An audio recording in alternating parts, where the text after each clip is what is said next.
नमस्कार विद्यार्थी मित्रांनो, welcome back to our channel. कसे आहात सर्वजण? आपण इंजिनियर्स या युट्यूब चॅनल वरती आपल्या सर्वांचे मनापासून हार्दिक स्वागत. तर आज आपण पाहणार आहोत आपल्या college journey complete road map विषयी. तर चॅनलवर नवीन असाल तर चॅनलला सबस्क्राईब करून ठेवा मित्रांनो. नवीन नवीन अपडेट्स तुम्हाला भेटून जातील. इंजिनिअरिंग विषयी कसलीही अडचण आली तर खाली डिस्क्रिप्शन बॉक्स मध्ये आपल्या ग्रुपची लिंक दिली आहे किंवा माझा पर्सनल व्हॉट्सअप नंबर दिला आहे. त्यावरती तुम्ही काहीही तुमचे डाउट्स इंजिनिअरिंग रिलेटेड विचारू शकता. 24x7 सुविधा आपल्याकडे अवेलेबल आहे.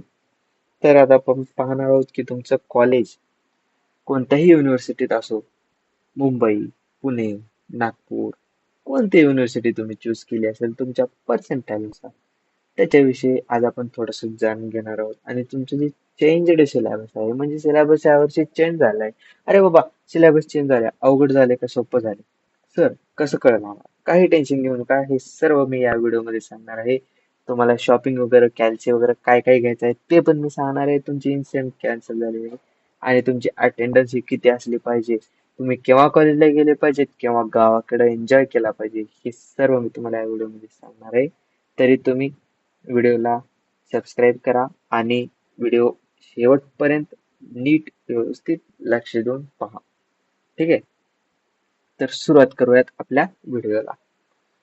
तर जसं की तुम्ही आता कॉलेजमध्ये गेलात, नवीन मित्र बनले असतील तुमचे, व्यवस्थितरित्या तुमचं कॉलेज चालू असेल, एन्जॉयमेंट चालू असेल. अजून तुमचं मला वाटतं टीचिंग चालू झालं नाही मोस्ट ऑफ द कॉलेजमध्ये. जे इंडक्शन प्रोग्राम असतात ते चालू आहेत. ठीक आहे, तर जे तुमचं कॉलेज आहे, आता एसपीपीयूचं जे पॅटर्न जे आहे ते 2019चं चेंज होऊन 2024 हे झालेलं आहे. काय होतं 2024 पॅटर्न, काय होतं सर? 2019 पॅटर्न काय होतं सर? सर आम्हाला कळत नाहीये, आम्ही काय करा? अरे काही टेन्शन घेऊ नका ना, आहे ना मी, कशाला टेन्शन घेताय तुम्ही? ठीक आहे, तर आता 2024 पॅटर्न मध्ये आपण बघणार आहोत की फरक काय 2019 आणि 24 पॅटर्न. तर 2019 पॅटर्न मध्ये काय असायचं मित्रांनो, दोन तुमचे पेपर व्हायचे. 2019 पॅटर्न जे की एक इनसेम आणि एक एंडसेम. इनसेम ही 30 मार्काची 2 धड्यावरती असायची, एंडसेम ही 70 मार्काची 4 धड्यावर असायची. तर तुम्हाला त्यातील 30 पैकी 12 मार्क मिनिमम कंपल्सरी होते आणि 70 पैकी 28 मार्क मिनिमम कंपल्सरी होते. म्हणजे टोटल 100 पैकी तुम्हाला 40 मार्क पडले तर तो तुमचा सब्जेक्ट निघाला म्हणून समजायचा, अन्यथा तुमचं बॅक लागायचं. ठीक आहे, आणि त्याच्यानंतर आहे शॉपिंग. पाहूयात आपण आता 2024चा पॅटर्न मी तुम्हाला थोड्याच वेळात एक्सप्लेन करेन ह्याच व्हिडिओमध्ये. त्याच्या देवर आपण शॉपिंग पाहूया. शॉपिंग मध्ये आपल्याला काय काय घ्यायचं आहे? कॅल्क्युलेटर, सायंटिफिक कॅल्क्युलेटर हे इंजिनिअरिंग साठी, फर्स्ट इयर इंजिनिअरिंग साठी हे कंपल्सरी असतं, ते घ्यावंच लागतं. अरे बाबा, आता आमच्या फोन मध्ये पण कॅल्क्युलेटर आहे नाही, तसं कॅल्क्युलेटर नाही. तर आपल्याला नवीन कॅल्क्युलेटर म्हणजे सायंटिफिक कॅल्क्युलेटर हे इंजिनिअरिंग साठी घ्यावं लागणार आहे. आणि तुम्हाला जर कोडिंग फर्स्ट इयर पासून करायची असेल तर लॅपटॉप हे गरजेचं आहे, अन्यथा फर्स्ट इयरला लॅपटॉप गरजेचं नाहीये. तुम्ही सेकंड इयरला पण लॅपटॉप घेऊ शकता. त्याच्यानंतर तुम्हाला असाइनमेंट पेजेस घ्यायचे आहेत, 1 साइड 2 साइड जे काही आहे ते.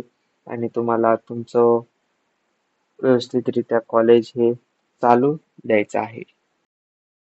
आता तसं नाहीये, तुम्हाला 30 मार्काचे जे इनसेम एक्झाम आहे जी की 3 युनिटवर व्हायची, 2 युनिटवर व्हायची, तुम्हाला कॅन्सल करण्यात आलेले आहे. ते पूर्णपणे मार्क तुमच्या कॉलेजवाल्यांच्या हातात असतील.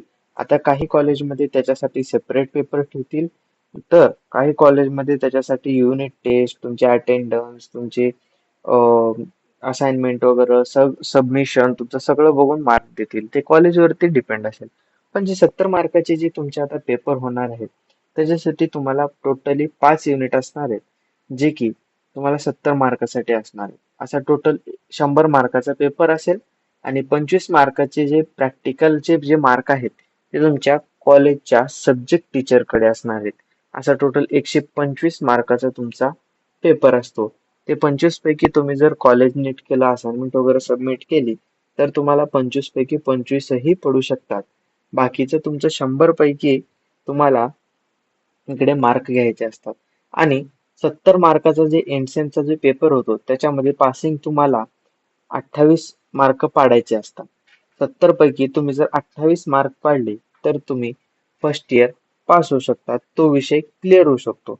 आणि इकडे 30 पैकी कॉलेजमधनं जर 12च्या वर दिले किंवा 12 दिले तर तुम्ही पास झालात त्या विषयामध्ये.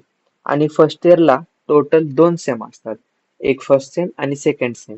फर्स्ट सेम मध्ये 5 सब्जेक्ट, सेकंड सेम मध्ये 5 सब्जेक्ट. आणि फर्स्ट सेमच्या 5 सब्जेक्टला असतात 22 क्रेडिट, सेकंड सेमच्या 5 सब्जेक्टला असतात 22 क्रेडिट. असे टोटल 44 क्रेडिट असतात तुम्हाला फर्स्ट इयरला. आणि त्या 44 क्रेडिट पैकी तुम्हाला मिनिमम 22 क्रेडिट हे आवश्यक असतात सेकंड इयरला जाण्यासाठी. अन्यथा तुमची वायडी इयर डाऊन हे समजलं जातं. ठीक आहे. तर अशा प्रकारे सिलेबस तुमचा चेंज वगैरे झाले आहे. इनसेम वगैरे कॅन्सल झालेली आहे. आणि अटेंडन्स ही फर्स्ट इयर इंजिनिअरिंग साठी 75% कंपल्सरी असते, जे की तुम्हाला कॉलेजमध्ये जावंच लागेल, प्रॅक्टिकल करावंच लागेल. आणि फर्स्ट इयर इंजिनिअरिंग साठी अशी अटेंडन्स नसते की एक लेक्चर केला आणि दुसऱ्या लेक्चरला नाही गेलं तर दिवसभराची अटेंडन्स लागली, असं नसतं. फर्स्ट इयरला ऑल डे तुम्ही कॉलेजमध्ये प्रेझेंट पाहिजे, तेव्हा तिथं तुमची अटेंडन्स मोजली जाते. ठीक आहे. तर भेटूयात अजून अशाच नवीन व्हिडिओमध्ये.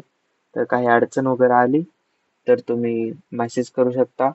डिस्क्रिप्शन बॉक्समध्ये आपल्या ग्रुपची लिंक आहे, ते ग्रुप जॉईन करू शकता.